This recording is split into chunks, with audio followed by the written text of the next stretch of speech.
दोस्तों, निषाद एक अत्यंत प्राचीन शूद्र जाति है। इस जाति के लोग समुद्र के मध्य दूर सुदूर क्षेत्र में रहते थे। ये मत्स्यजीवी थे। यह प्राचीन जाति पर्वत, घाटियों और वनांचलों तथा नदियों के तटों पर भी निवास करती थी। परंतु यह जाति सिर्फ थी ऐसा नहीं, यह जाति आज भी मौजूद है।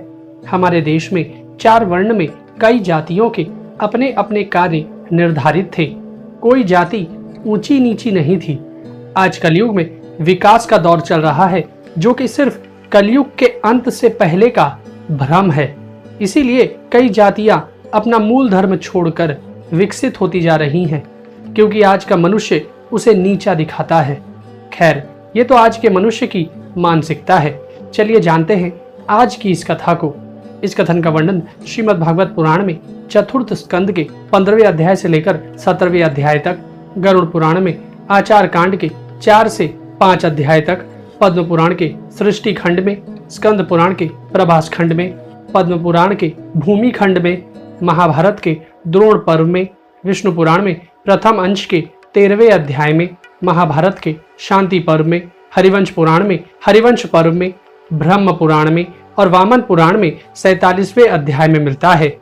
दोस्तों, एक दिन वे सभी मुनिगण सरस्वती के पवित्र जल में स्नान कर अग्निहोत्र से निवृत्त हो नदी के तीर पर बैठे हुए हरि चर्चा कर रहे थे।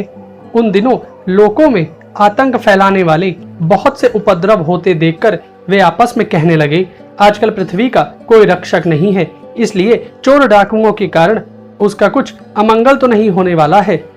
मुनिगण ऐसा विचार कर ही रहे थे कि उन्होंने सब दिशाओं में धावा करने वाले चोरों और डाकुओं के कारण उठी हुई बड़ी भारी धूल देखी।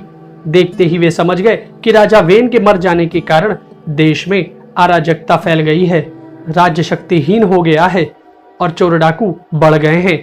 यह सारा उपद्रव लोगों का धन लूटने वाले तथा एक दूसरे के रक्त के प्यासे लुटेरों का ही है।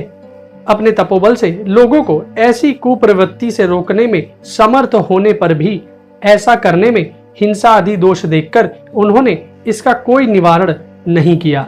फिर सोचा कि ब्राह्मण यदि समदर्शी और शांत स्वभाव भी हो तो भी दीनों की उपेक्षा करने से उसका तप उसी प्रकार नष्ट हो जाता है जैसे फटे हुए घड़े में से जल बह जाता है। फिर राजा अंग का वंश भी नष्ट नहीं होना चाहिए, क्योंकि इसमें अनेक भागवत परायण राजा हो चुके हैं। ऐसा निश्चय कर वे राजा वेन के